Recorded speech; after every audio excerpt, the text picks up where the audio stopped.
고린도후서 8장 10절 말씀입니다. 우리 하나님 말씀 신약성경 고린도후서 8장 10절 말씀입니다.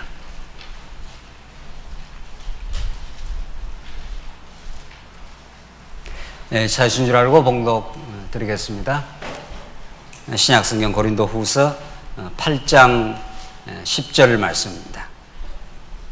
이 일에 관하여 나의 뜻을 알리노니 이 일은 너희에게 유익함이라. 너희가 1년 전에 행하기를 먼저 시작할 뿐 아니라 원하기도 하였은즉 이제는 하던 일을 성취할지니 마음에 원하던 것과 같이 완성하되 있는 대로 하라. 할 마음만 있으면 있는 대로 받으실 터이요 없는 것은 받지 아니하시리라. 이는 다른 사람을 평안하게 하고 너희는 공고하게 하려 하는 것이 아니요 균등하게 하려 함이니 이제 너희의 넉넉한 것으로 그들의 부족한 것을 보충함은 후에 그들의 넉넉한 것으로 너희의 부족한 것을 보충하여 균등하게 하려 함이라. 기록된 것과 같이 많이 거둔 자도 남지 아니하고 적게 거둔 자도 모자라지 아니하였느니라. 15절까지 우선 봉독 드렸습니다. 성경 어디를 보더라도 사실은 그 내용의 깊이를 보면은 너무도 단순하고 그 복음의 깊이는 그 끝을 우리가 다 알 수 없는 깊고 오묘한 복음 진리의 말씀입니다. 오늘 우리가 살펴나가는 고린도 후서에 개진되는 화해와 협력의 복음, 여기에도 오로지 단 하나의 복음, 하나님이 어떠하신 분이신가, 그분이 보내신 예수가 얼마나 놀라우신 그리스도이신가를 정확하고 분명하게 우리에게 가르쳐 주고 있습니다. 쉽게 말하면 여러 성경은 소재가 이렇게 다를 뿐입니다. 어떨 때는 건덕의 복음으로, 어떨 때는 칭의의 복음으로, 어떨 때는 은혜의 복음으로 그 소재가 달라질 뿐이지 사실은 그 메시지가 동일하고 통일되어 있다. 이게 우리가 지금 믿고 있는 성령이 감동해서 기록한 진리의 말씀이다. 그래서 우리가 성경을 그 원리만 잘 터득하고 깨달아가면은 성경이 그렇게 복잡하지 않다는 것이 하나님께서 우리에게 주신 은혜의 선물입니다. 지금 우리가 살펴가는 이 건덕의 복음 가운데 협력에 관한 진리가 8장부터 고린도 후서 마지막 장까지 13장까지 개진되고 있는데 오늘 특별히 우리가 살펴가는 이 연보에 관한 8장 1절로 15절까지가 고린도 교회의 연보를 협력할 것을 권고하는 내용이다. 그 내용 자체가 드러난 내용 자체가 그러나 이 연보를 협력하는 이 내용 속에 얼마나 놀라운 복음의 사상이 우리에게 들어있는지 모릅니다. 세상에 많은 철학들, 사상들이 등장하여 그때그때마다 지금 어려움에 빠져 있는 세상을 구원하겠다고 여러 주의가 등장하고 여러 경제학 이론도 등장하고 있지 않았습니까? 우리 최근세사에 이 자본주의가 세를 발휘하면서 수많은 사람들이 빈익빈 부익부에 지금도 세상은 그렇게 되어 있습니다. 그런 고통을 치르는 걸 보고 칼 막스라는 사람이 등장해서 공산주의 이론을 개발을 하고 그것이 특별히 지성인들, 젊은 사람들에게 얼마나 많은 격동을 일으키고 인류의 3분의 1 이상이 그 사상으로 죽어나가고 혁명의 계열에 서기도 했습니다. 그러나 그 공산주의 마크시즘은 지금 역사 가운데는 사라져가 있고 그러나 아직도 남은 뿌리가 많은 사람들을 흥분시키고 있습니다. 핵심은 이것입니다. 모든 사람이 균등하게, 오늘 본문에 나오는 대로 균등하고 좀 평등하게 너무 많은 사람이 부하고 너무 많은 사람이 고통받는 이런 세상을 없애고 우리 모든 사람들이 균등하게 평등하게 살 수 없을까 하는 꿈은 굉장히 아름답고 좋은 거죠. 그러니까 그 꿈에 많은 사람들이 지성인들이 동조를 했고 그 공산주의에 의해서 이 세상에 차별이 없어지는, 그래서 더불어 잘 사는 그런 사회를 만들어 보자, 인간이 만들 수 있다 이렇게 했습니다. 그러나 그 모든 시도들이 실패했습니다. 자본주의는 지금도 더 극성을 부리고 있고 자본주의도 인간들을 고통스럽게 하고 공산주의 그 혁명 실험도 수많은 사람을 어려움으로 죽음으로 몰아넣으면서도 그 공산주의 혁명은 구라파에서도 실패하고 소련에서도 실패하고 지금 남은 중국은 공산주의 사회가 아니라 정치 체제만 공산주의지 한국보다도 미국보다도 더 자본주의가 지금 중국에서 이루어지고 있는 현실입니다.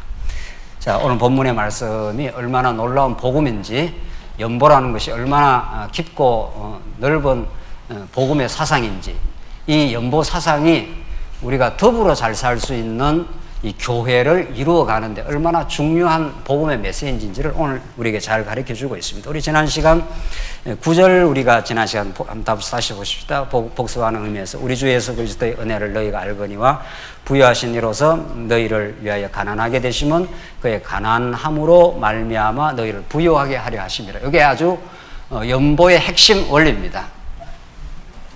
연보.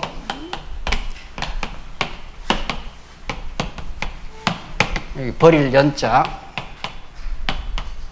여기 보탤 보자. 그래서 이게 우리 옛날에 한국말에 없던 말이에요. 우리 성경의 진리를 그 뜻을 가장 우리 말로 이렇게 번역을 한 겁니다. 이렇게 번역을. 그러니까 세상에서는, 우리 사회에서는 연보란 말 안 쓰지 않습니까? 그러니까 이게 조입니다. 만들어낸 거예요. 만들어낸 거. 성경의 그 진리의 뜻을 가장 우리 말로 이렇게, 왜냐하면은 연보라는 사상이 우리가 기독교가 진리가 들어오기 전에는 없었으니까, 그러니까 그게 어떤 말로 번역을 하면 좋을까, 그것을 이렇게 생각을 하다가 우리 믿음의 선진들이 이렇게 번역을 한 겁니다. 이 잘 번역이 된 겁니다. 잘 번역. 버릴 연자 보탤 보자니까, 그 누군가가 자기의 생명과 물질과 무엇 가치로운 것을 버림으로 그것이 다른 지체에게, 하나로 연결되어 있는 다른 지체에게는 보태진다, 이런 뜻 아닙니까? 그렇죠? 버릴 연자 보탤 보자니까. 그게 오늘 구절에 나온 대로 지난 시간 우리가 아주 그 강조해서 우리가 그 해석을 했는데, 우리 주 예수 그리스도의 은혜를 너희가 알거니와 부요하신 이로서 너희를 위해서 가난하게 되시면 그의 가난함으로 말미암아 너희를 부요하게 하려 함이라. 여기 정확하게 연보의 복음적 원리를 한 문장으로 설명을 하는 거죠. 예수 그리스도가 부요하신 분인데, 그때는 이제 우리 세속적인 경제적인 부요가 아니라는 걸 우리가 잘 알고 있지 않습니까? 예수님이 뭐 세상 돈을 가지고 있는 분은 아니니까 하늘나라의 모든 영광과 그의 풍요와 은혜를 소유하고 있는 예수 그리스도가 우리를 부요케 하시려고 그분이 스스로 가난하게 되셨다는 거죠. 이 땅에 오셔서, 낮고 천한 이 땅에 오셔서 마침내 십자가에 걸머지시고 가장 저주받아 죽으시는 그런 죽음의 삶, 언약적 죽음을 스스로 감행을 하신 것은 가난한 우리를, 여러분과 저 가난한 우리를, 모든 언약 백성을 부요하게 하게 해주려고 했다는 거예요. 하늘의 풍요한 은혜로 채워지도록. 그러니까 정말 부유한 게 좋은 거 아니에요. 이 땅의 모든 것들은 일반 계시니까. 한번 손 들어 봅시다. 가난한 게 좋으신 분. 이런 손을 한번 들어봐야 돼. 가난한 게 난 너무도 좋다. 뭐 이런. 가난한 게 힘들고 고통스러운 겁니다. 너무 가난하면은 그 부요한 것을 우리가 좋아하지 않습니까? 그게 가치로운 거니까. 그러나 우리가 예수를 믿고 나면 이 세상의 부요는 그게 목적적이지 않고 그저 하나님께서 우리에게 주시는 믿음의 그냥 분량을 따라서, 또 우리 여건을 따라서 우리가 이 땅에 육신을 가지고 살아갈 수 있도록 주시는 선물이니까 뭐 그것도 우리가 감사할 내용이긴 하지만 그게 우리의 목적이 되지는 않는 거죠. 그러니까 부요하다는 것이 풍요하다는 것과 똑같은 이야기이고, 넉넉하고 풍요하고 넉넉하니까 이렇게 베풀 수가 있고 그렇잖아요. 너무 가난에 찌들린 사람은 이렇게 베풀 수가 없지 않아요. 본인도 생존이 지금 위협을 받는 사람이, 지금 노숙자가 어떤 다른 사람에게 어떤 물질적으로 이렇게 베풀 수가 없잖아요. 가진 게 없기 때문에. 그것도 일반 계시란 말이죠. 그런 일반 계시를 우리에게 보여주는 것은 그 일반 계시가 중요한 게 아니고, 그걸 통해서 하나님이 얼마나 부요하시고 풍요하신 분인가를 우리에게 감각적으로 깨닫게 하려면은 우리가 물질, 육신의 그런 걸 느낄 때 우리가 그 육체의 감각을 도구로 해서 우리가 영적 진리를 깨닫는 거 아니겠어요? 그래서 우리가 아버지가 되기도 하고, 어머니가 되기도 하고, 자식이 되기도 하고, 그렇게 지금 우리 모든 삶이 결국 하나님 한 분을 깨닫기 위한 하나님의 일반 계시적 방편이라는 겁니다. 그래서 예수님이 정말 그 부유하신 분이 가난하게 되시면 영적으로 가난한, 다른 말로 말하면 죄악에 물들어 있는 죄에 몸부림치는 죄의 종으로 살아가는 이런 뜻이에요. 그 죄의 종이란 걸 다른 말로 말하면은 탐욕인데, 탐욕처럼 가난한 인생이 없잖아요. 탐욕이 많은 사람일수록, 그러니까 내게 하나님께 주신 이것이 이만큼 있는데, 뭐 얼마가 됐든 이만큼 있는데 탐욕이 이만큼 많으면 이만큼이 가난한 겁니다. 그렇잖아요. 그러니까 하나님께서 이 탐욕을 이렇게 다 이렇게 없애고 나면은, 복음을 깨닫아서 없애고 나면 이렇게 하나님 주신 것이 이렇게 남아 있는 거 아니에요. 여러분과 저에게. 그러니까 이것이 우리에게는 최선이고 완전하고 충족한 겁니다. 이게 하나님 우리에게 주신 모든 것들이, 어떤 것도 하나님의 지혜가 반영이 되어 있고 하나님 뜻이 반영되어 있기 때문에 저만큼의 탐욕이 있는 만큼 시달리고 허전해하고 가난하게 느끼는 거 아니겠어요? 그래서 죄의 종로로 하는 사람에게는 풍요가 없습니다. 마음에. 죄에 끌려다니는 사람에게는 남 보면 시기가 나고 이런 사람은 마음에 풍요하지 않는 거죠. 다른 사람이 잘 돼도 뭐 잘 돼서 참 감사하다고 좋다고, 내가 주 안에서 영적인 풍요와 행복을 누리는 사람은 다른 사람이 물질적으로 세상적으로 잘 되는 게 그렇게 그 본인의 마음을 흔들어 놓지를 않는다는 거죠. 어떤 아이가 공부를 잘한다, 어떤 우리 성도님이 좋은 집을 살고 있다, 참 잘 됐네요. 뭐 그것도 하나님이 주시는 선물이니까. 배가 살살 아프죠? 네. 우리는 그렇게 되면 얼마나 좋겠어요. 참 잘 됐네. 우리 성도님 좋은 집을 사니까 넉넉하게 있고, 우리 속회에서 한번 놀러 가도록 하지요. 집이 좀 널찍하면 좋잖아요. 그럼 집 넓은 게 나쁠 리가 있나요? 본인이 풍요를 느끼는 사람은 그런 것이 이렇게 넉넉하게 바라보게 되는 거죠. 그걸 풍요라 그럽니다. 부요함이라. 우리가 그렇게 살고 싶은 거죠. 예수를 진짜로 믿고 예수를 믿는 가치를 누린다는 것은 예수가 부유하신 분이기 때문에 그 영적인 신령한 그 부요를 우리에게 주실 거 아니에요. 그러니까 그걸 누리는 사람은 이런 허탄한 이 껍데기 탐욕에서 벗어나서 하나님의 통치를 느끼니까, 하나님께 내게 주신 것이 최적이요, 최선이요, 만족이요, 더 이상 우리가 바랄 것이 없는, 여호와는 나의 목자시니 내게 뭐라고요? 부족함이 없으리라. 그 고백을 하나님 만드시잖아요. 자, 그렇게 된다는 거예요. 그래서 하나님께서 예수님을 이 땅에 보내신 것은 우리가 죄악 가운데서 탐욕에 시달리며 죄의 종로로 타며 시기하며 경쟁하며 이 세상의 경쟁 악바구니 속에 사는 거 아닙니까? 그래서 물질적으로 한국 사회가 훨씬 잘 사는데 50년대 60년대보다도 정신적인 여유와 풍요는 없습니다. 지금. 그래서 자살률이 점점 늘어나고 정신병자는 더 많아지고 그런 거거든요. 그래서 이 세상이 우리의 추구할 대상이 아니라는 거예요. 세상 가치가. 세상은 그렇게 옛날에나 지금이나 예나 지금이나 예수가 없으면 다 그렇다는 겁니다. 가난하면 가난하다고 고통이고, 부유하면 부유해서 주체를 못해서 고통이고 말이죠. 지키느라고. 자, 그래서 오늘 이 본문의 말씀이 정말 그의 가난함으로 말미암아 너희를 부유하게 하려 함이라. 하나님 우리를 부유하게 만들어 주시겠다는 거예요. 이게 연보의 원리라는 겁니다. 그래서 정말 하나님의 은혜로 부유함을 누리는 사람은 자기 것을 예수님이 그렇게 하셨듯이 하나님 우리에게 고귀한 물질을 주셨는데 그 물질을 하나님의 은혜를 우리가 나누기 위한 방편으로 우리도 그것을 버리게 된다는 겁니다. 그럼 버린다는 것은 다른 지체의 그 짐을 들어주는 거기 때문에 다른 지체에게 보탬이 되는 거죠. 짐을 들어주는 거니까. 우리 교회가 이렇게 운영되고 교회가 복음을 전파하고 하는데 우리가 이렇게 물질이 필요하지 않습니까? 그러면 우리가 복음을 깨달은 사람이 이렇게 짐을 지게 되면은 다른 어렵고 힘든 또 믿음이 약한 성도는 우리 교회에 와서 이렇게 짐을 덜 지고 신앙생활을 할 수 있도록 먼저 깨닫고 그런 연보의 정신이 있는 사람은 그 짐을 스스로 지는 거 아니겠어요? 그러면은 이게 균등하게 된다는 겁니다. 이게 사랑의 원리라는 거예요. 이게. 그래서 오늘 이 본문의 말씀이 어떤 철학도 어떤 사상도 만들어낼 수 없는 평등사회, 균등사회, 더불어 잘 사는 사회를 하나님께서 만들어 주시겠다 이런 뜻입니다. 그게 그 실험을 우리가 이 교회 안에서 지금 하고 있는 겁니다. 세상은 그 실험을 할 수가 없고 그게 복음이 없기 때문에 하나님의 백성에게는 예수 그리스도를 가르쳐 주셔서 그렇게 해 주시겠다는 거예요. 10절을 보십시다. 이 일에 관하여 나의 뜻을 알리노니 이 일, 연보에 동참하는 일인데 이 일은 너희에게 유익함이라. 연보를 하는 너희들에게 굉장히 유익하다. 연보를 하는 너희들이 큰 영적인 그 부요함과 기쁨을 누리게 되는데 이런 말이죠. 너희가 1년 전에 행하기를 먼저 시작할 뿐 아니라 원하기도 하였은즉 1년 전에 예루살렘 교회가 굉장히 어렵다는 소식을 듣고 그 소식을 바울이 다니는 데마다 이렇게 전해주는 겁니다. 교회의 소식을 사정들을 전해주니까 마게도냐 성도들은 그 소식을 듣고 힘에 지나도록 연보를 했다. 우리 8장 1절에서 지난 시간 나왔지 않습니까?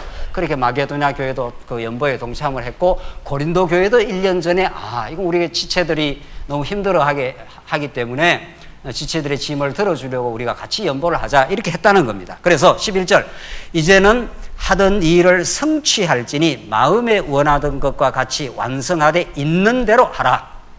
그 바울이 이제 연보의 정신을 가르쳐주고 복음적 원리를 가르쳐주고 자꾸 이렇게 연보를 지금 권면을 하고 있는 거죠. 있는 대로 해라. 너희들의 믿음의 분량껏 그렇게 하라. 지금 그 말이죠. 12절 할 마음만 있으면 있는 대로 받으실 터이요 없는 것은 받지 아니하시리라. 없는 걸 어떻게 하나님께서 받겠냐. 또 예루살렘 교회 성도들이 그걸 받을 수 있겠느냐. 하나님께서 믿음의 분량을 주시고 너희들에게 중요한 것은 사랑하는 마음을 주셨다는 거예요. 지체를. 우리 지난 시간 그거 확인했지 않습니까? 너희에게 사랑의 진실함이 있는지를 내가 확인하고자 한다. 그러니까 사랑하는 마음으로 하지 않는 연보는 꽝이라는 겁니다. 꽝이 뭔지를 잘 모르시는 거예요. 그게 아무것도 아니라는 거예요. 하는 사람도 의미가 있고 연보에 그 유익도 없다는 거예요. 사랑하는 마음으로 하지 않는 거는.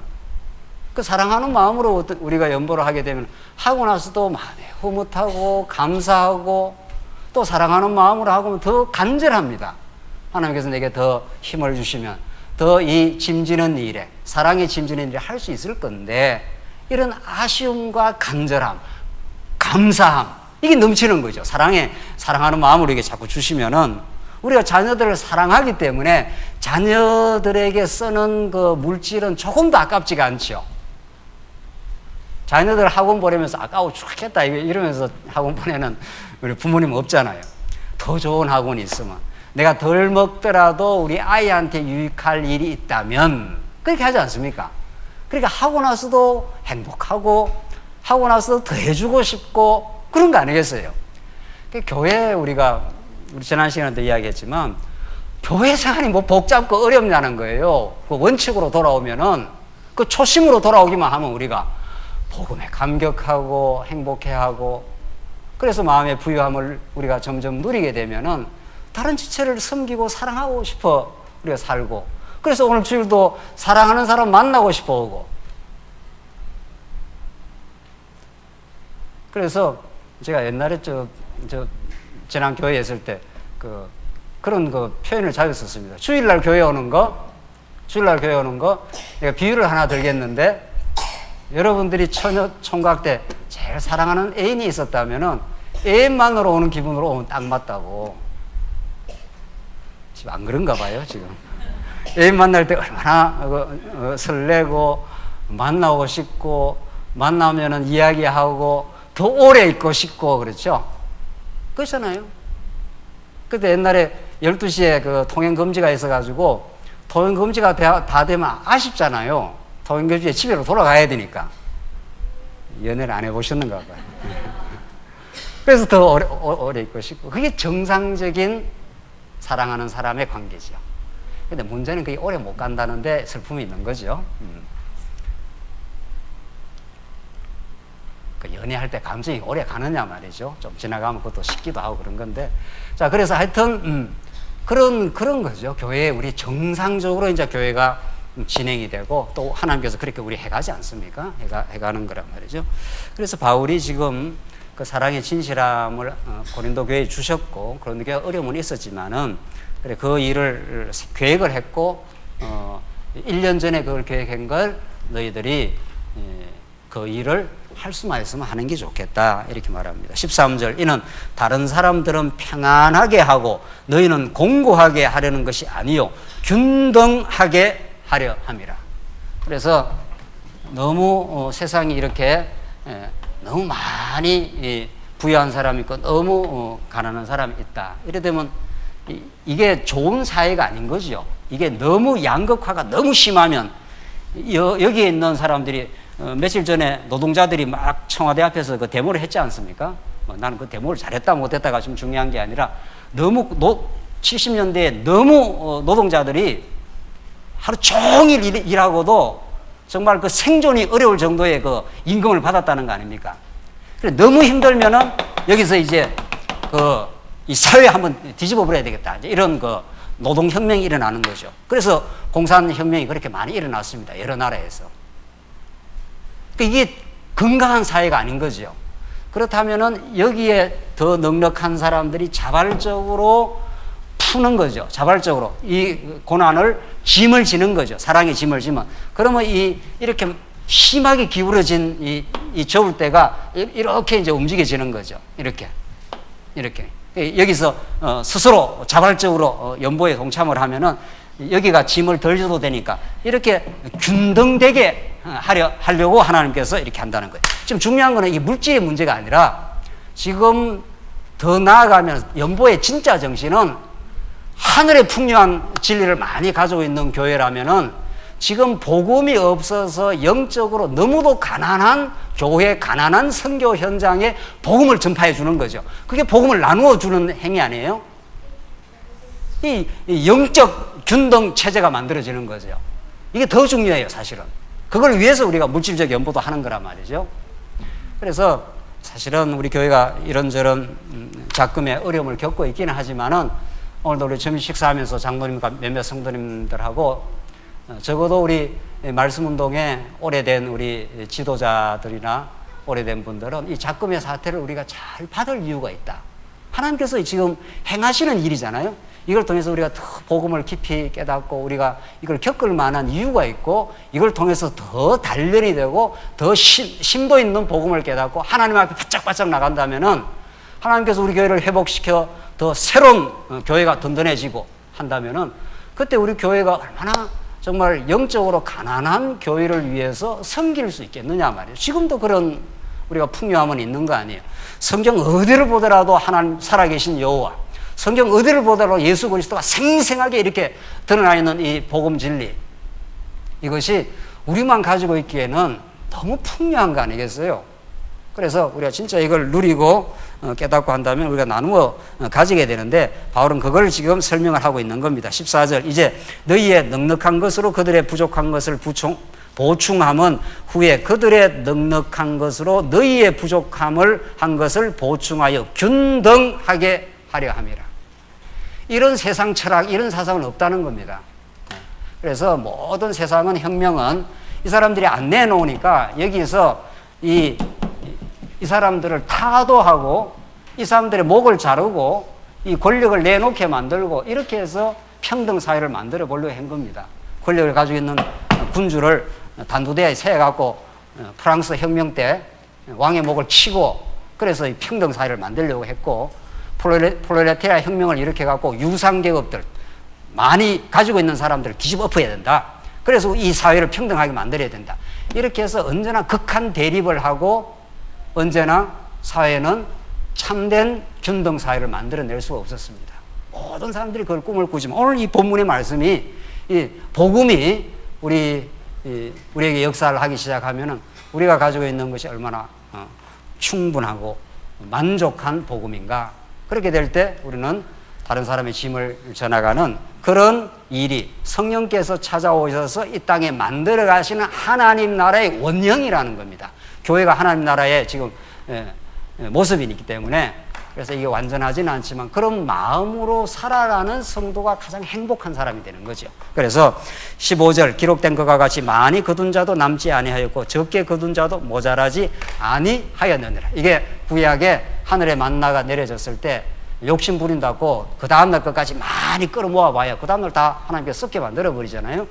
그때마다 부족하지 않도록 그래서 적게 거둔 자도 모자라지 않고 많이 거둔 자도 남지 아니한 가장 하나님께서 베풀어 주시는 우리에게 주는 것이 만족하고 행복하다 하는 이 영적인 부요함, 이걸 누리고 있는 사람은 작든 많든 우리가 그리스도의 복음에 동참을 하는 아름다운 연보 생활을 하게 된다는 겁니다.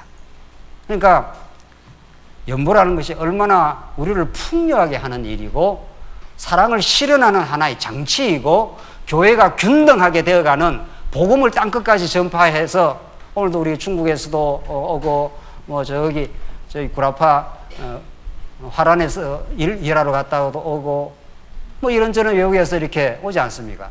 제가 외국 가는 성도들에게 일일이 제가 한번 이렇게 카톡도 보내고 해요. 그쪽 교회를 한번 나가보라고. 중국도 마찬가지고 화란에 나간 우리 그 자매도 있지 않아요?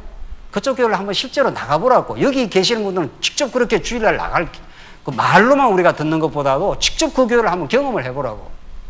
그 교회에서 어떻게 복음을 전거하고 있고 어떻게 신앙생활을 하고 있는가. 화란이 도대체 어떤 곳이에요? 화란이 19세기 말 20세기 초에 아브라함 카이프가 신칼빈주의를 제창하면서 칼빈을 다시 부활시키려 하는 아주 정말 놀라운 그 개혁운동이 일어났던 것이 화란이라는 곳이에요. 지금 어떤 줄 아십니까? 제가 직접 화란을 가보지는 않았지만 화란 학자들하고 이야기하고 해보면 말이죠. 교회가 완전히 죽었어요. 교회가. 화란교회가 그렇게 왕성했던 교회입니다. 왜 그렇게 됐냐 말이죠. 직접 그런 걸 경험해 보면은, 제가 뉴질랜드 17년 전에 가가지고 말이죠. 영국에서 다 이민 왔는 사람들 아닙니까? 장로교회, 형제단 교회, 끄리끄리한 교회가 많아요. 점점 소식을 들으니까 10년 사이, 5년 사이 점점 성도들이 줄어들어가요, 지금. 가니까 말씀을 전거하는데 다리 딱 꽂아 붙이고 말이죠. 아무도 성경을 안 봐요, 성경은 다 예배당에 그냥 갖다 놓고 다녀요. 성경은 그냥 갖다 놓고 그 앞에 보고 싶으면 보고 말고 싶으면 말라는 거예요. 뭐 그래 성경이 대단하냐는 거예요, 이게. 성경은 그냥 예배당에 놓고 그냥 소풍 가듯이 가요. 목사가 앞에 한 20분 설교하면은 딱 다리 꼬고 듣고 있고, 그 교회가 되겠어요, 그게? 그렇게 서구교회가 죽어가고, 중국교회는 이렇게 부흥하고 있지만은 실제로 순수한 복음이 약합니다. 지금 그런 형편이란 말이죠. 하나님께서 영적 이 균등 사회를, 우리를 하여금 이 복음을 자꾸 이렇게 듣고 마음의 기쁨과 행복이 넘쳐나기 시작하면은 우리 형제가, 그 다 우리 형제들 아닙니까? 그런 경험을 하고 실제로 그 교회를 가서 느껴보면은 참 우리가 얼마나 풍요한 복음을 듣고 있구나. 우리가 지금 겪고 있는 시련은 그 풍요한 복음을 더 절실하게 느끼라고 하나님께서 주신 과정일 뿐이라는 거죠. 16절 한번 보십시다. 16절로 이렇게 복음에 입각한 연보를 협력하고, 그 다음 16절로 24절 형제를 청구하며 권고를 합니다. 자, 형제를 청구하는 일이 왜 나오겠느냐? 두 번째, 연보를 협력하는 일을 바울이 지금 말을 하고, 두 번째 형제 디도와 그 또 다른 한 형제를 청구해서 연보를 관리하도록 그렇게 만들어줍니다. 이거 한번 보십시다. 이거 아주 중요한 부분인데, 16절 너희를 위하여 같은 간절함을 디도의 마음에도 주시는 하나님께 감사하노니 그가 권함을 받고 더욱 간절함으로 자원하여 너희에게 나아갔고 또 그와 함께 그 형제를 보내었으니 이 사람은 복음으로서 모든 교회에서 칭찬을 받는 자요, 이뿐 아니라 그는 동일한 주의 영광과 우리의 원을 나타내기 위하여 여러 교회의 택함을 받아 우리가 맡은 은혜의 일로 우리가 동행하는 자라. 지금 바울이 디도를 지금 설명하고 있는데, 동역자 디도, 형제 디도를 설명하고 있는데, 이 설명하는 이유가 뭐냐는 말이죠.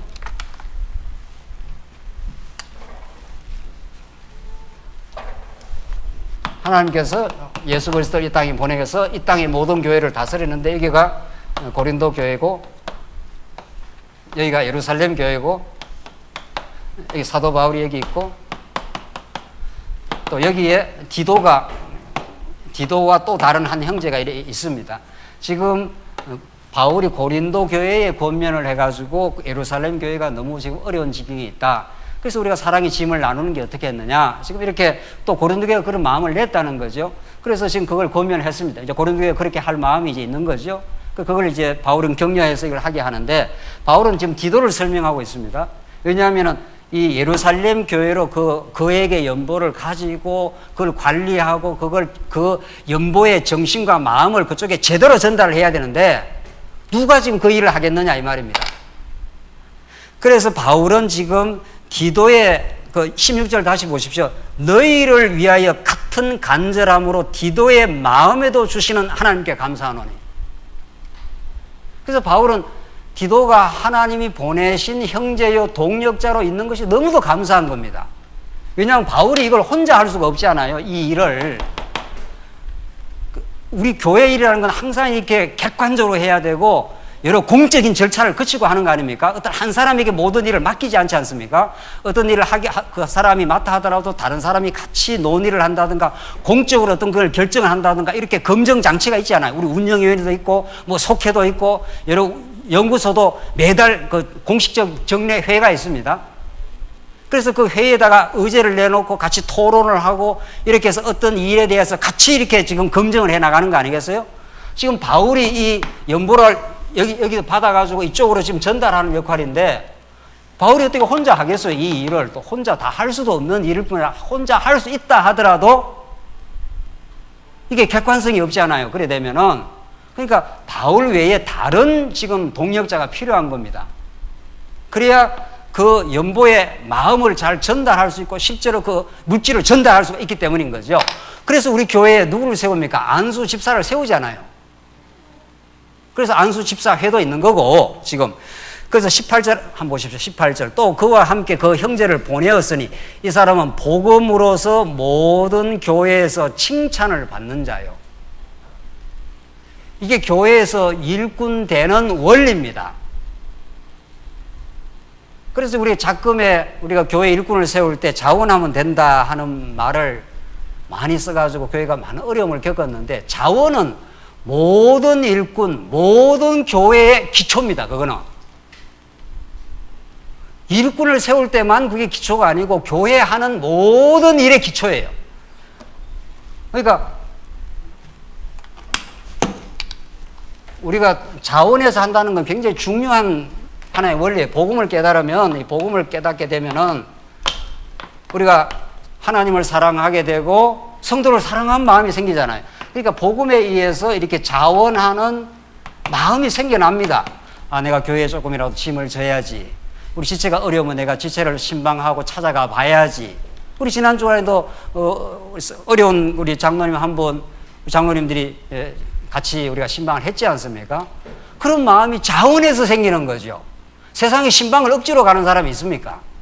억지로 간다면 그게 제대로 된 신방이 아닌 거고, 신방이라는 그 성도가 어렵거나 병환 중에 있거나 무슨 뭐 어떤 마음에 힘든 부분이 있거나 이럴 때 우리가 이렇게 찾아보는 거 아니겠어요? 그러니까 모든 활동이 자원이에요. 자원이라는 거는 어떤 교회 일도 자원하는 마음이 없이 우리가 한다는 건 그 본인한테 의미가 없는 거죠.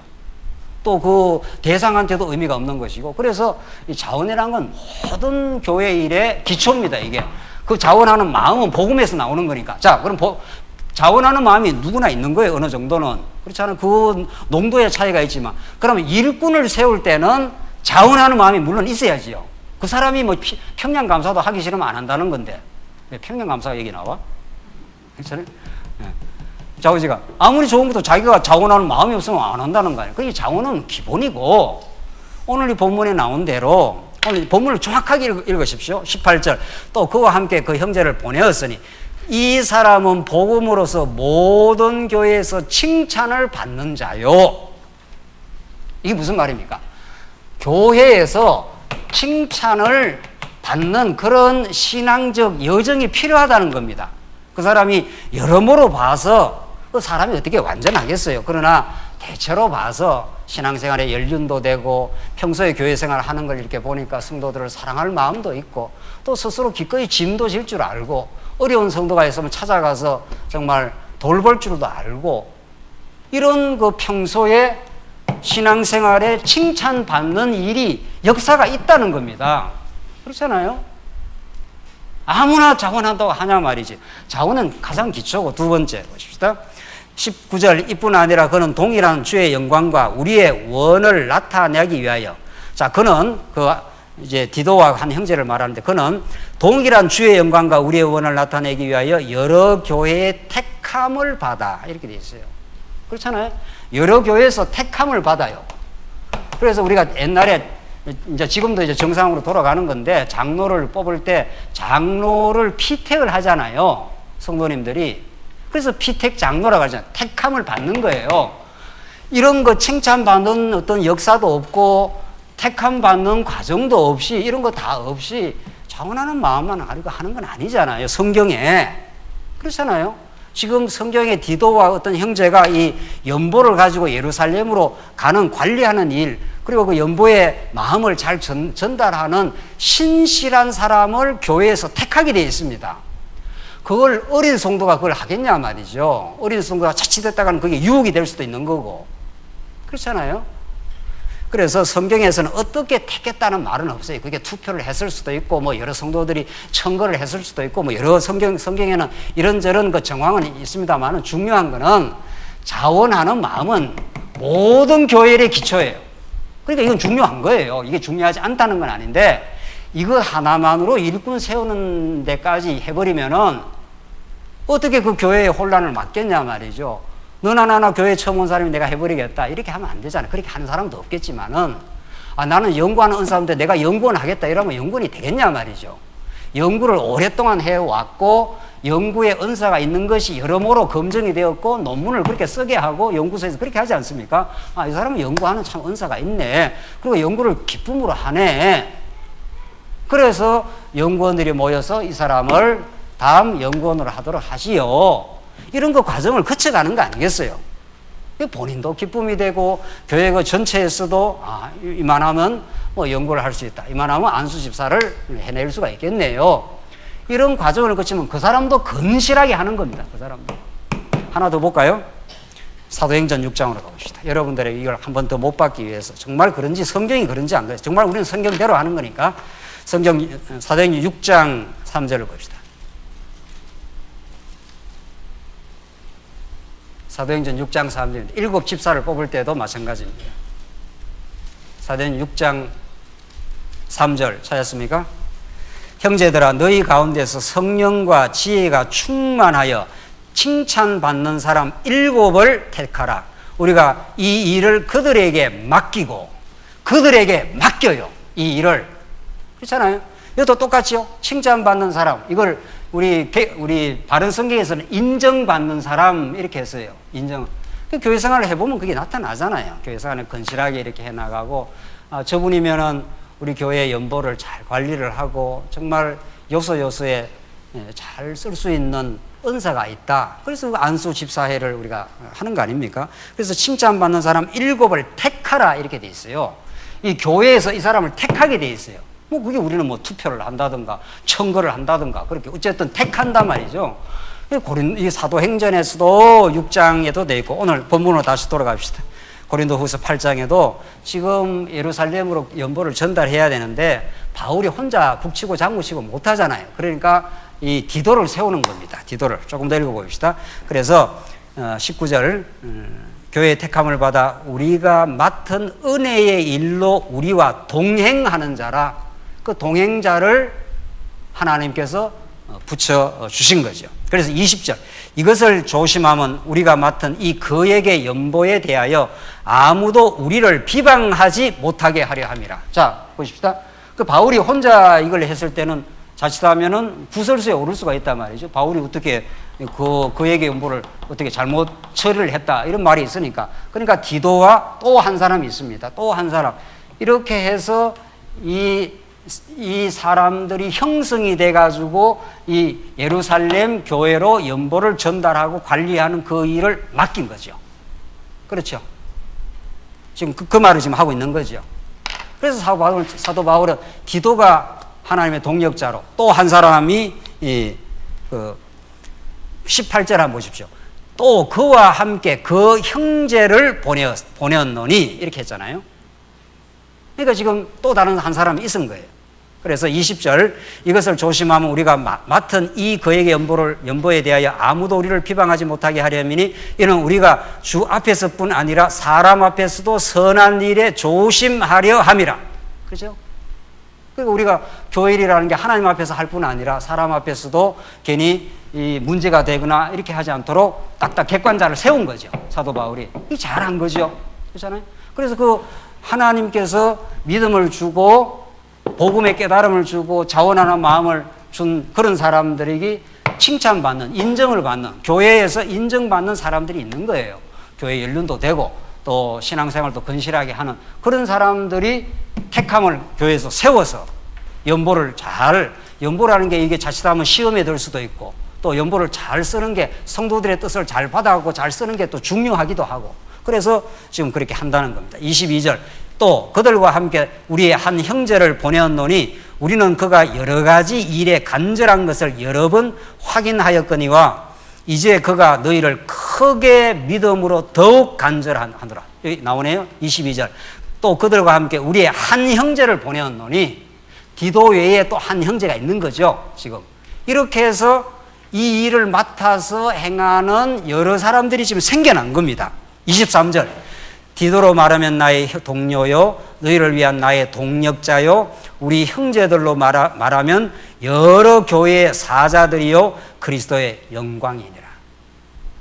바울이 요소마다 동력자에 대한 인정과 동력자의 소중함과 하나님이 붙여주시는 동력자의 아름다운 그 동력하는 일을 빌립보서, 고린도 전후서 요소마다 바울이 거론을 하고 있습니다.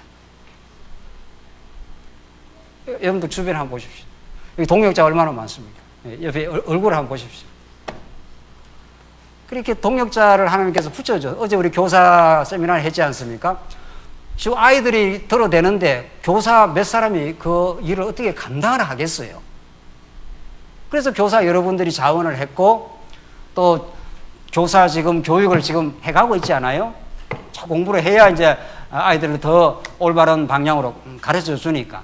그러니까 어제 같이 말씀을 공부하고 우리 아이들을 섬기는, 아이들을 사랑으로 인도하는 진리의 말씀으로 아이들을 세워나가는 교사로서의 동력하는 일이 얼마나 우리가 복되고 아름다운가. 그 시간은 우리가 세상의 모든 시름을 다 내려놓고 정말 그 행복하고 아름다운 시간이란 말이죠. 누가 한 사람이 발표를 하고 발표에 대해서 공감을 하고 또 더 좀 보완을 해주고 또 이 깨달음이 아이들한테 어떻게 적합하게 전달될 수 있을까, 이런 게 우리 교사 세미나에서 하고 있단 말이죠 지금. 그러니까 그 시간은 너무도 그걸 천국이라 그래요. 천국이 뭐예요? 천국이 하나님의 은혜를 풍성하게 받았을 뿐 아니라 그걸 우리 다른 지체에게 나누어 주고 싶어서 교사를 하고 우리가 연보에 짐을 지고 장로 일을 하고 권사 일을 하고 다 하는 거 아니겠어요? 목사 일을 하고. 그러니까 사도 바울이 디도가 너무도 감사하기도 하고 소중하기도 하고 지금 그런 겁니다. 지금 바울과 디도와 다른 한 형제, 그리고 예루살렘 교회, 지금 고린도 교회, 이렇게 돼 있는 거죠. 자 보십시오. 지금 고린도 교회는 마게도냐에 있던 교회인데 바울이 소아시아 반도에서 고린도 교회는 엄청 멉니다. 거기가 터키가 남한의 7배예요. 남한의 터키라는 나라가, 소아시아 반도가. 세상에 우리야 그때 뭐 버스 타고 막 다녔지만은 그 역사 탐사가 뭐 가갖고 말이죠. 바울이 걸어서 가서 마게도냐를 배 타고 넘어간 거 아닙니까? 그러니까 2000년 전에 교회가 이렇게 멀리 떨어져 있는 예루살렘 교회와 고린도 교회는 지금으로 말하면 너무도 먼 거리예요. 이게 지금도 먼 거리인데 2000년 전이니까 그렇잖아요. 그런데도 바울이 복음을 깨닫고 고린도 교회에 복음을 전파해 줬고 예루살렘에 이미 복음이 전파되어 있었고, 그러니까 이게 전부 하나의 교회로 느끼는 거죠. 세상에 여기가 고통을 받으면 여기도 고통을 느끼는 거죠. 그렇잖아요. 우리 교회도 그 고통을 느끼잖아요 지금. 이게 정상이라고 해도 이게 고통을 느끼는 게 정상이에요. 따지고 보면은 여기가 행복하면은 여기도 행복해져요. 여기가 고통스럽다는 소식을 예루살렘 교회가 들었기 때문에 지금 마게도냐 교회가 힘써서 여기 연보에 동참을 했고, 이미 고린도 교회도 이게 동참을 하려고 하고 있는 거 아니에요. 바울이 그래서 그 연보를 지금 관리하고 그걸 전달하는 일에 있어서 디도가 동역자로 등장을 한 거예요. 또 딴 사람이 등장을 한 거죠. 교회에서 이렇게 칭찬을 자원하는 마음은 뭐 기초고, 그거는 칭찬을 받는 사람, 인정을 받는 사람이 나타났고, 그래서 교회에서 그 사람을 택했어요. 아, 이 사람이면은 신실하게 이 연보 관리를 잘 하겠다, 이렇게 된 거죠. 그 교회에서 이런 귀한 동역자들이 이렇게 세워져 가는 걸 우리는 교회가 세워져 간다 그래요. 그리고 이 교회들을 서로 이렇게 소통하고 한 교회로 느끼고, 예루살렘 교회의 고통을 지금 마게도냐 성도들이 느끼고 있고, 지금 고린도 교회 성도들, 너희들 이 연보에 동참하길 바란다. 이렇게 바울이 지금 지도를 하고 있는 중이죠. 그 23절 다시 한번 보십시오. 디도로 말하면 나의 동료요, 너희를 위한 나의 동역자요. 우리 형제들로 말하면 여러 교회의 사자들이 그리스도의 영광이라고. 동역자가. 동역자를 귀하게 보는 교회가 성장하는 겁니다. 그러니까 그건 틀림없습니다. 교회가 성장하는 지표가 여러 개 있는데, 복음이 강단에서 제대로 순수하게 전파되는 거, 그건 가장 중요한 지표지요. 그리고 복음이 복음대로 제대로 전파된다면 우리 동역자들을 굉장히 소중하게 여기는 거죠. 바울이 지금 그렇게 하고 있지 않습니까? 디도가 없으면 어떻게 하겠냐 말이죠. 디도가 없으면. 그러니까 바울이 혼자 이 일을 감당할 수 없는데, 하나님이 이렇게 디도라는 동역자를 붙이고 또 칭찬받고 택함을 받은 다른 형제 하나를 또 붙인 거예요.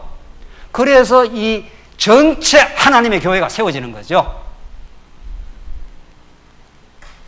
그래서 우리는 교회에 정말 이렇게 찾아올 때, 주일날 정말 우리 형제요, 우리 동역자들이요, 이 땅 위에 하나님 나라가 세워지는, 얼마나 마귀의 권세가 우리를 지금 틈을 보고 파고 들어옵니까? 불화살을 쏘아대고 말이죠. 그러니까 우리가 믿음의 방패로 막고 구원의 투구를 쓰고, 무엇보다도 성령의 검, 말씀을 가지고 우리 약한 성도들을 지켜나가고 복음에 근실하게 우리가 성장하기를 바라고, 그래서 동역자 연대가 자꾸 생겨나면은, 그렇잖아요. 그래서 교회는 운영회도 필요한 거고, 옛날 말로 말하면 당회도 필요한 거고, 재직회도 필요한 거고, 연구소에 연구원들도 필요한 거고, 그런 거죠. 그래서 그 각자의, 아까 우리 집사님 기도하신 대로 교회가 이런저런 일은 있지만은 하나님께서 우리 맡겨준 그 자리에 잘, 정말 그 자리가 우리가 연단받는 자리라고, 그렇게 우리 스스로가 각자 잘 서 있고 다른 지체들과 다른 동역자들과 기꺼이 복음에 동참을 한단 말이죠. 그렇게 할 때 이 땅 위에 하나님의 교회가 근실하게 서나가고, 그게 성령께서 이 땅 위에 하시는 일이라는 거예요. 그게 세상에 동역자를 소중하게 여기지 않는 교회가 이 땅에 건강하게 설 수 있을까 말이죠. 그래서 24절 결론입니다. 그러므로 너희는 여러 교회 앞에서 너희의 사랑과 너희에 대한 우리의 자랑의 증거를 그들에게 보이라. 너희들 연보하려고 했지 않았느냐. 그 연보를 억지로 하지 마라. 그 연보를 기꺼이 사랑하는 마음으로 할 때 하나님께서 디도를 붙여놨고 또 한 형제를 지금 붙여놔가지고 잘 교회를 세워갈 수 있도록 하나님께 그렇게 해 가신다. 이게 하나님께서 건덕의 복음입니다.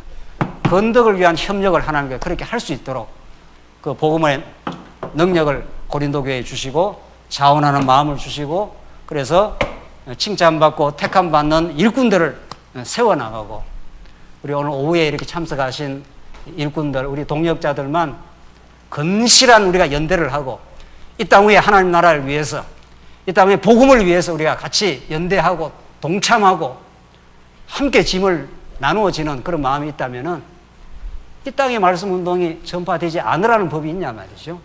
지금 우리가 겪는 시련과 안타까움들을 하늘의 하나님께서 굽어 살펴주셔서 우리가 더욱 말씀 앞에 거꾸러지고 더 간절한 마음을 가지게 될 때, 우리는 이전에 생각하던 것과는 전혀 다른 우리 지체의식, 정말 진지한 동역자 의식을 가지게 되는 우리가 행복합니다. 아마 우리가 너무도 행복할 겁니다. 그래서 우리 만나는 지체들을 소중하게 생각하고 하나님이 보내신 지체들로 생각하고 그렇게 우리가 살아가는 복된 삶이 있길 바랍니다. 기도하십시다. 자비하신 하나님 아버지, 은혜를 감사합니다. 하나님, 죄와 허물로 죽어버렸던 그래서 자기 자신의 영광만을 위해서 병적으로 살아왔던 우리 인생들을 굽어 살펴 예수를 믿게 하시고 이 시대에 이 언약의 복음을 듣게 할 뿐 아니라 하나님 나라가 세워지는 일에 저희들 작고 큰 일 없이 하나님의 동력자로 우리가 부름을 받게 해서 참으로 감사합니다.